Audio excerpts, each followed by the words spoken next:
it looks like you need to be authenticated before you get into some kind of personalization process, because before that the system doesn't know who you are.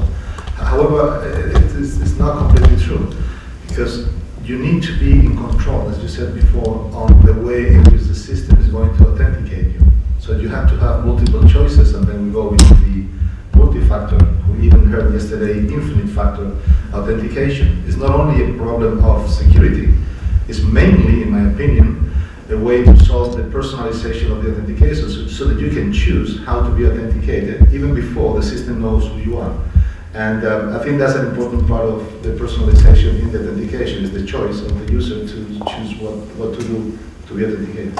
Okay, so now we're getting into these trade-offs that we're talking about, because one of the things that has been brought up over and over again is that a lot of this stuff didn't take off until it was passive and involved no cognitive load, like choosing which factor. Is this one of those instances that in order to be truly personal, there's like a little cue that says, let's switch this, either to make me aware that it's me only, or that I'm taking control actively? Yeah, sometimes taking control doesn't mean that you have to make a rational or a very complicated choice. It's just you have to behave as you would usually behave in every single situation, and you have to be able to be authenticated in that situation. That's what we call continuous authentication. I mean, if you're with your mobile phone and you're saying things even if not being authenticated, the phone should know that it's you because of your voice, and at the same time, if you're not talking but you're using certain characteristics of the device, or you're touching the device in the future, not talking today, it should be enough to know that you are the one that are there. So it's not, when I'm saying choice, actually I don't mean that you will have to make, what do I do now? I have three choices, what do I select? It has to be natural, it has to be seamless, it has to be multiple possibilities. And the other mechanism that came up is a part of personalization is that something is aware of my own preferences, my loyalties, where I am, what I own, how I want to use that sort of thing, which in any other context just sounds like a total invasion of privacy. So can we talk a little bit about sort of the balance between having something highly personalized and just giving us some control over how much we want to reveal about ourselves? I think the world of privacy is changing. If you look at my kids, they have a completely different view on privacy than I have. And it's not because I'm above 50, but I also care about where's my identity. And these kids, well, I don't even know all the technology, but I think it's Instagram, it's Snapchat, it's of course Facebook, it is, well, we use LinkedIn.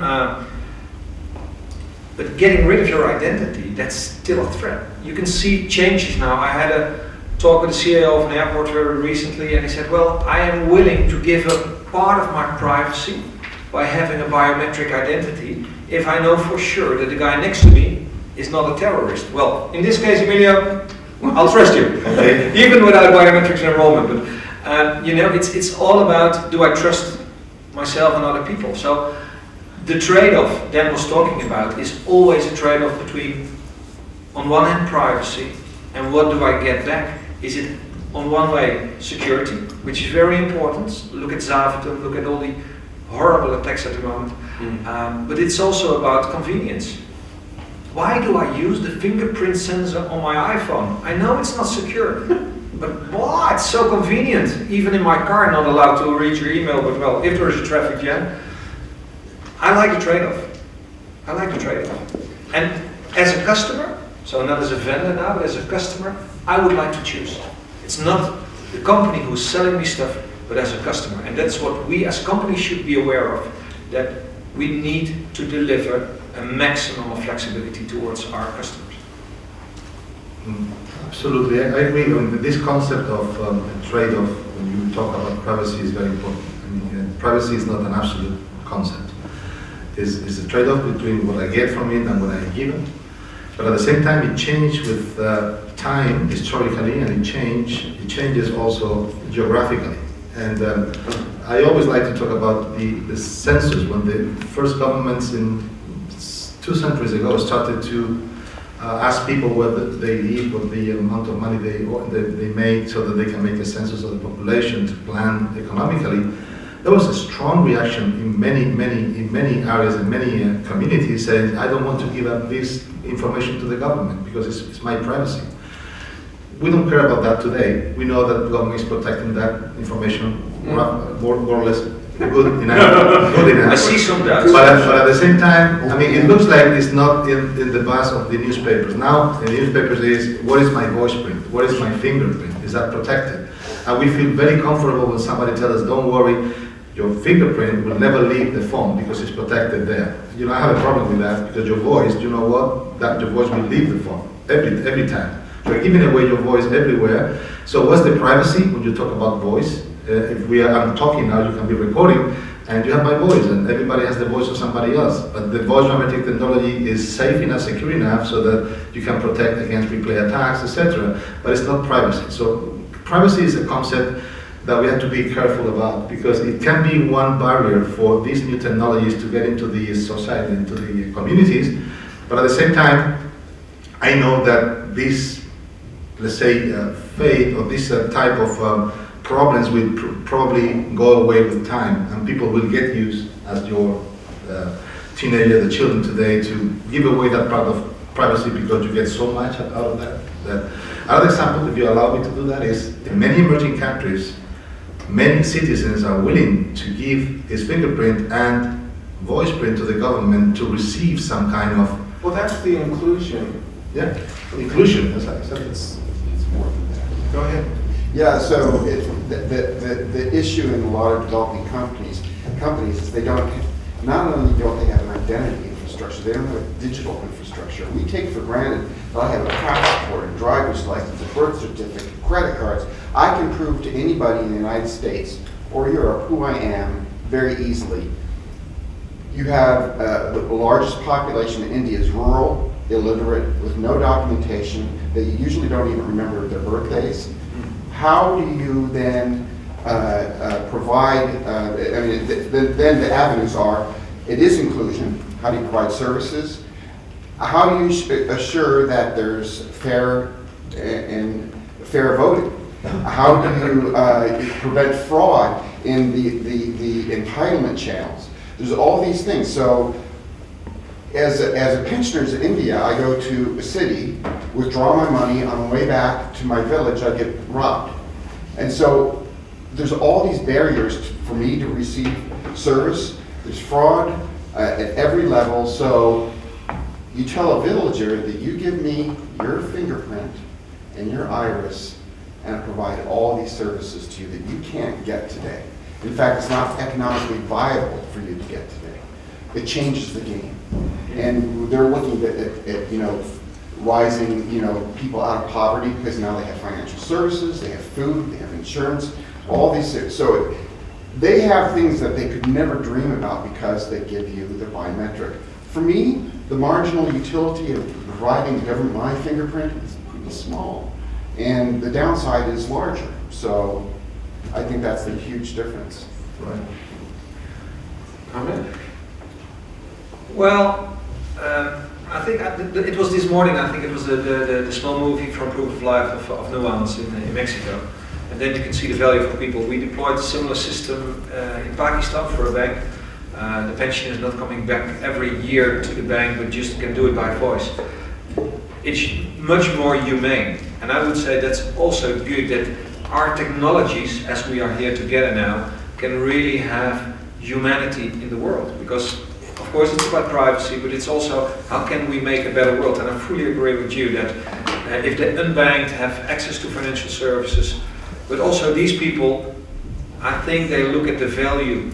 It's not just giving their fingerprint, it's also for them a trade-off. What do I get back? And then the value is amazing. Yeah. So that's why privacy is not an absolute concept. It's something that may change very much from one place to the other. Unlike identity, which is totally absolute. Maybe then, if you allow me, an interesting case we are currently working on, it's in the cleaning area. So one of our potential customers is looking for cleaning people coming from Africa, coming from Asia. And for the Dutch, but for the white European, it's difficult to recognize people from other countries with other colors. Like it's difficult for them to recognize us. What very often happens, and I didn't realize that up front, so I'm the cleaning guy, so imagine I'm there for a job at Emilio, so hey, Emilio, I'm Roel. So this is my identity. It's difficult for you to be aware that it's me. The problem is, you say, okay, you're Roel, you can go to the customer next week and clean his office, I'll send my brother. He is illegal. That type of problems we can solve now. And of course, we take privacy from these people, but what we deliver is a better and more secure world. And the government is fining companies having an illegal with at least 25k for the first incident and a 65k for the second incident. So there is a business case too. So it's not only about security, it's also about financial, better way of working. Right. And I guess it would start with trust, because you want to trust the person you hired to be the person that he or she claims to be. I mean, that's the first step you need to do, and that is a difficult one too. Wow, that took a right turn.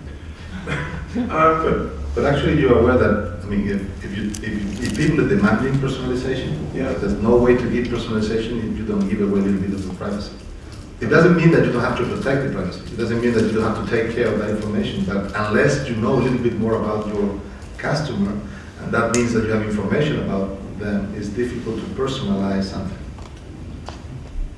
Right. So we've kind of defined a continuum, the sort of emerging economy, inclusion, and just sort of becoming a person on the one end, and on the other end is in a mature economy, affluence, and there's goodies you get for revealing stuff in order to get a person.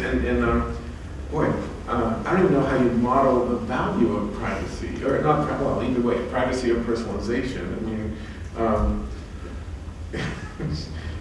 it's interesting, but you raised another thing that's come up a lot is sort of the architecture of that would support, just if the objective is to get personalized services from the general digital or digiteria, or whatever you want to call it, which sometimes gets equated to just being something in the cloud, then there's a question of what you keep on yourself, what you have of yourself that you share, and then and does share mean providing it up to the cloud so it resides up there.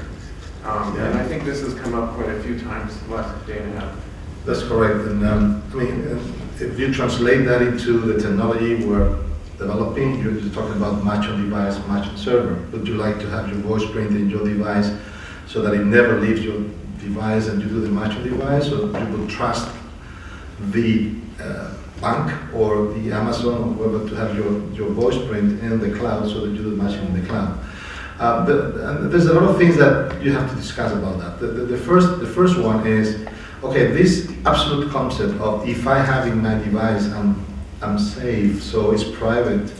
If you go to the extreme, you should have all your, let's say, credit card information, all your banking information, all your medical records in your device and not any place in the cloud, so that you feel comfortable. And that is obviously not possible, and you are not going to be asking for all the information about you to be in your device so that you can control yourself. It's a little bit primitive to believe that that is the only solution. On the other side, obviously there's many advantages of having your voice print in the cloud as well, because first of all, it can be protected by professionals in much more secure environments. It can always be attacked, of course, but it can always be protected by people that know how to do that in the last generation of protection. And at the same time, you can use that voice print for multiple type of access in different areas. And I have to say one thing.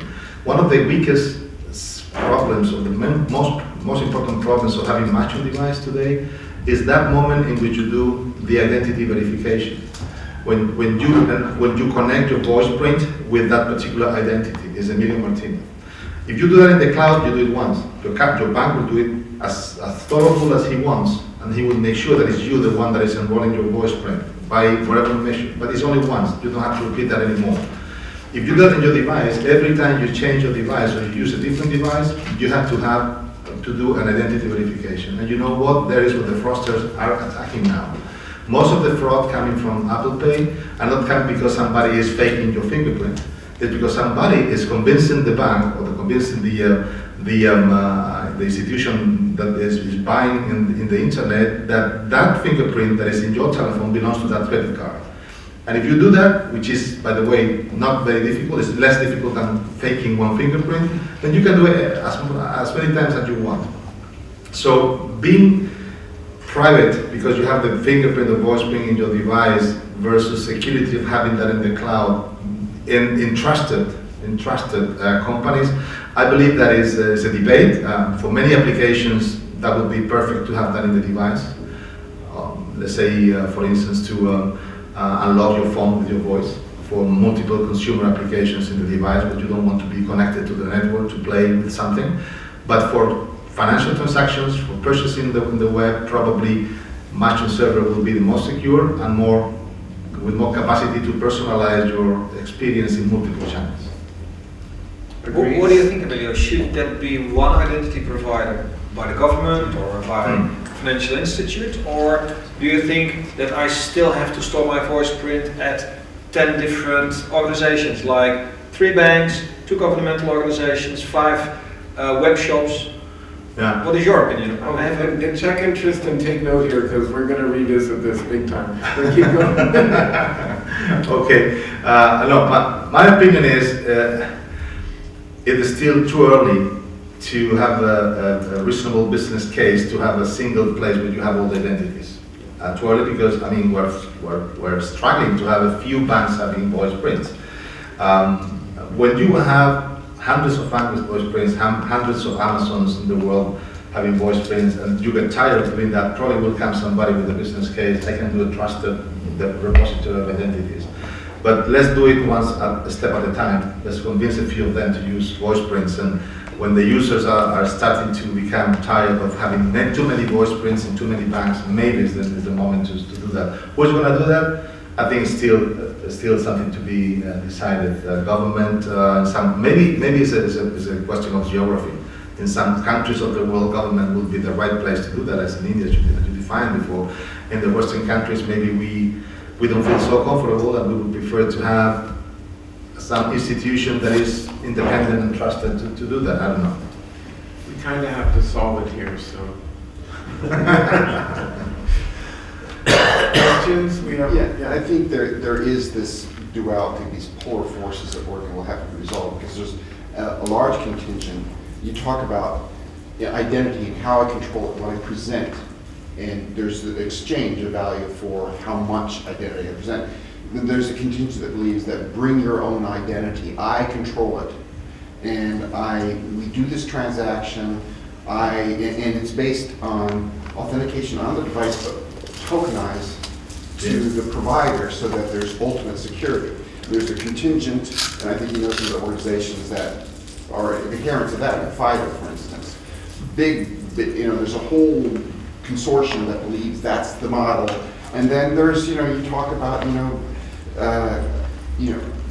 enroll securely once, use it everywhere in the cloud. And there's compelling reasons for that. And I don't think we have wrestled that to the ground yet. And I fully agree with you. And we were founders of FIDO. Yeah, we were one of the 5 companies that found FIDO. We developed the technology to do voice print in the device that actually we sold to another company. And so I believe in both. I think both has a place in the world. The problem is that don't try to fit everything with the same thing. I mean, probably there's certain situations in which you will preferably have a cloud identity than in some other you would prefer to have your own identity in the device. Don't try to be absolute in terms of privacy, in terms of convenience. So it's a complicated world. They'll probably end up, I believe, you're exactly right, there'll be a blend. Yeah. And there's many different applications of biometrics, and I think that's what's sometimes missing from the discussion. The application use cases are very different and require different solutions. There is no one solution. That's correct. I agree. Wow. That's probably a brilliant segue from this panel. And nobody leaves the room. We all got it. You know, some of us are up here talking, but I like the fact that we're getting a lot of interaction going on here. But let's thank Roel and Emilio for kicking off this post-lunch discussion. And then, that means class.